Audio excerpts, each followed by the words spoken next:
Well, it's October 22nd here in Phoenix, Arizona. We have NF here on the Castle show at a sold out show at Comerica Theater. How are you feeling on this tour? I'm good. How are you? I'm great. I got to be honest, I was listening to your album today and just going through certain circumstances in my life. I was totally bawling my eyes out at the gym, listening and just lifting, and it really helped with that.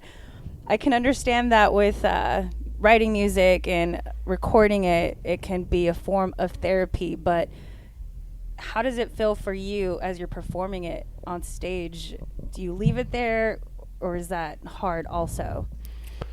I mean, performing on stage is always, it's a way different experience than I ever thought it was going to be, kind of. Sometimes when you're up there, my brain can be all over the place. So I wouldn't say performing live is very therapeutic for me. At least at this point. I don't know if I felt that way before. I'm sure there's moments where it is, but a lot of times I'm pretty anxious performing. So, and my nerves sometimes don't go away. Sometimes I'm good, but sometimes it's just I'm more anxious. But I would say the writing and recording process is more therapeutic for me personally. Now, even on my own personal mission of finding and seeking therapy, I think that's part of the hard part is looking for the right person to talk to. Mm-hmm. What are some pointers that you kind of looked for when you were seeking and looking for a therapist or someone to talk to?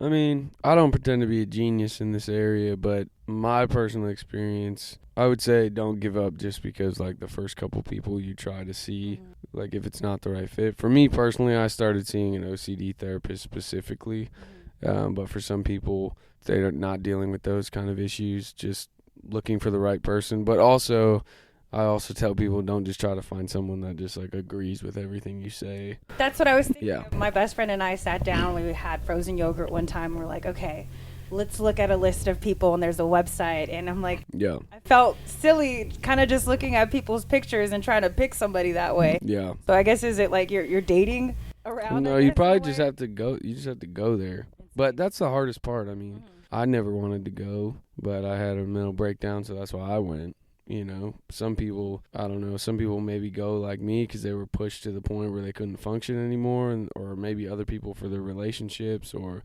whatever it is. But I do think it's very beneficial because sometimes you can feel so emotional about something or whatever that you can't talk through something just with you and your significant other or yourself. You can't function because of how you react, or you can learn, I guess you can just learn a lot about yourself and become a lot more self-aware by doing it. At least that's my personal experience. Now, the balloons in the shopping cart play a theme not only on the album cover, but as well as in your music videos.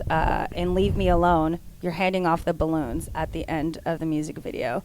Is there a specific, I guess, metaphor to that? I mean, I'm not going to go into the end of the video too much, but really the balloons are just kind of like my doubts and my fears, and just I feel like everyone kind of has issues that they carry around in life, and sometimes I feel like they're just like a black cloud, you know, that's following me around, and sometimes I just wish they would leave me alone, you know what I mean? So I just feel like it's a very relatable visual, and I like movies and stuff like that a lot, so I like to create, you know, interesting like things or stuff you have to follow. Yeah, for sure. Yeah.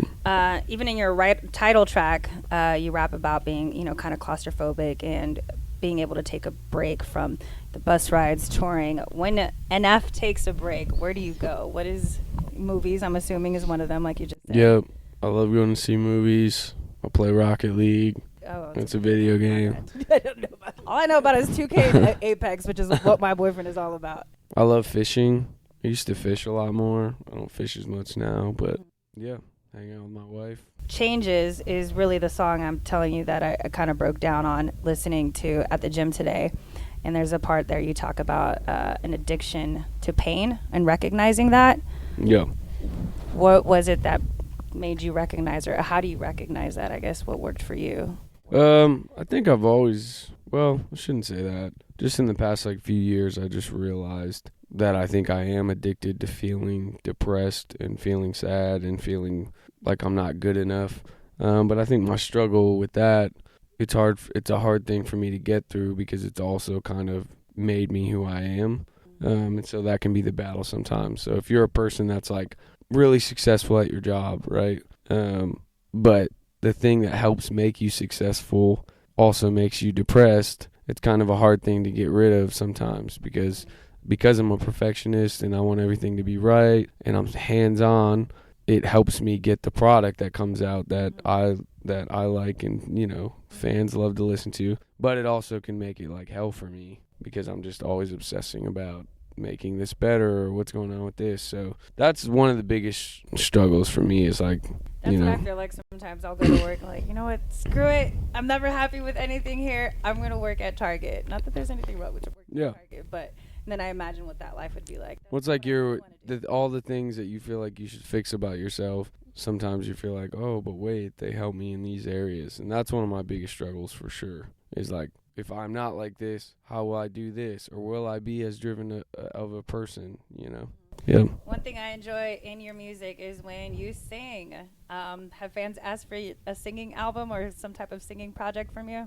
No, I don't think so. I mean, I've thought about doing like some kind of EP at some point where it's just more like 5 songs or something more like chill stuff like that. Yeah. Yeah. I don't know if that'll ever happen, but yeah. Well, congratulations on the tour and the success. You've got a sold-out show tonight at Comerica Theater. I'm super happy for you, and I want to thank you personally for what you've done, even just for me as a fan with your music. Awesome. Thank you. Appreciate it.